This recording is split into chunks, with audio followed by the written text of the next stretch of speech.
दोस्तों, मैं डॉक्टर प्रबल अग्रवाल, राधा कृष्ण होम्यो क्लिनिक रामपुर से। आज जिस टॉपिक पे मैं आपसे डिस्कस करने वाला हूँ वो है carpal tunnel syndrome. Carpal tunnel syndrome जो है ये हमारे एक रिस्ट का सिंड्रोम है और जो है ये काफ़ी सिम्टम्स मिलके एक सिंड्रोम बनाते हैं। तो इसमें क्या होता है, जो हमारी मीडियन नर्व होती है जब उसके अंदर इंजरी हो जाए या वो कंप्रेस हो जाए, मीडियन नर्व जो हमारी फोरआर्म से आती है रिस्ट के अंदर से होती हुई, ये कार्पल टनल इसलिए कहते हैं हम क्योंकि ये एक टनल बनाता है। नीचे इसके कार्पल बोन्स होती हैं रिस्ट में, और ऊपर से जो ट्रांसवर्स कार्पल लिगामेंट होता है वो इसे कवर करता है। तो ये एक गुफा बना देता है, टनल मतलब गुफा। उस गुफा में से पास होने वाली जो हमारे नर्व है, मीडियन नर्व, टेंडन्स है, मसल्स है, जब उस मीडियन नर्व के ऊपर कोई कंप्रेशन पड़ेगा, कोई दबाव पड़ेगा, तो उसकी वजह से जो हमें सिम्टम्स आएंगे, सिम्टम्स क्या आते हैं हमारे, टिंगलिंग होगी, पेन रह सकता है, हाथ में फोर आर्म में भी रह सकता है, फिंगर्स में भी रह सकता है, सुनपन रह सकता है, चींटी जैसे चलने का अनुभव होगा इसके अंदर, और हल्के हल्के हम अपने हाथ का होल्ड खोने लगेंगे, यानी कि हम कोई चीज़ पकड़ेंगे तो वो हम सही से पकड़ नहीं पाएंगे, वो हम हाथ से छूटने लगेगी। तो ये सब सिम्टम्स जब हमारे को आपको अपने अंदर दिखेंगे तो वो एक कार्पल टनल सिंड्रोम होंगे।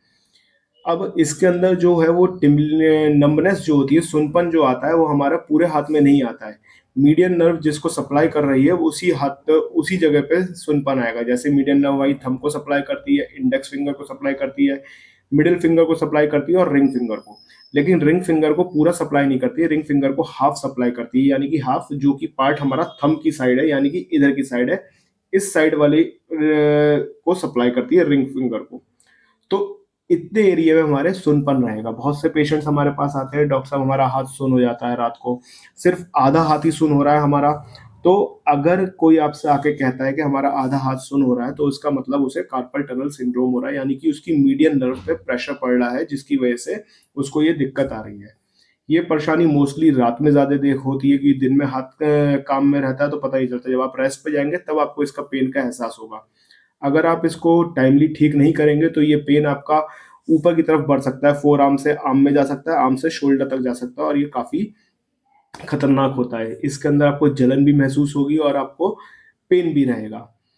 कुछ डिजीजेज हैं जो इसको इसके अंदर हो सकती हैं, कि हाँ, जिनको ये डिजीज है उनको भी हो सकता है। हाइपोथायराइड वाले पेशेंट को हो सकता है, डायबिटिक पेशेंट को हो सकता है, या फिर जो इन्फ्लामेटरी डिजीज होती हैं बोन्स की, जैसे कि रूमेटाइड आर्थराइटिस या आर्थराइटिस, उन पेशेंट्स को भी हो सकता है। कॉज क्या रहता है इसका, या तो कोई इंजरी हो जाए, या कहीं स्वेलिंग हो जाए, या फिर फ्रैक्चर हो जाए, ये इसके कॉज है। या फिर कोई हमारा जो हाथ का रिस्ट मूवमेंट का काम जिसका ज्यादा होता है, जैसे लैपटॉप चलाना, या फिर जो ऐसे मेड्स होती है उनका बर्तन मांजना, झाड़ू मांजना, तो इन लोगों को ज्यादा देखने को मिलता है।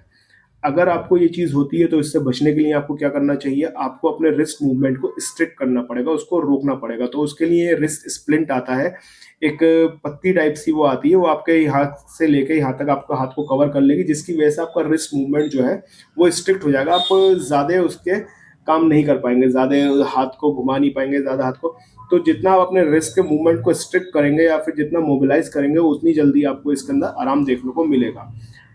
दूसरा, कुछ मेडिसिन होम्योपैथिक में आती हैं जो बहुत अच्छा काम करती हैं अकॉर्डिंग टू कॉज। अगर कोई इंजरी हुई है नर्व को तो उसके लिए हाइपेरिकम बहुत अच्छी मेडिसिन है, या फिर फ्रैक्चर हुआ है तो उसके अंदर सिम्फाइटम और कैलकेरिया फॉस बहुत अच्छा काम करती हैं। लेकिन ये अकॉर्डिंग टू सिम्टम्स और अकॉर्डिंग टू कॉज के ऊपर वर्क करती है। अगर इस तरह की आपको कोई परेशानी होती है तो सेल्फ मेडिकेशन लेने से अच्छा है आप अपने नज़दीकी डॉक्टर को मिलें, उससे जानकारी लें और उसके द्वारा दिए गए इलाज को संपूर्णता से करें। बाकी इसके अंदर जो मैंने आपको बताया कि आपको क्या बचाव करना है, आपको इसके रिस्क के मूवमेंट को कम कर देना है, आपको इसके अंदर ज़्यादा रिस्क मूवमेंट नहीं करना है, और ज़्यादा हैवी चीज़ें नहीं उठानी है, क्योंकि आपकी जो अगर उठाने की क्षमता है वो इसमें कम होने लगेगी, हाथ की होल्डिंग पावर जो है वो कम होने लगेगी, पेन ज़्यादा होता है रात में।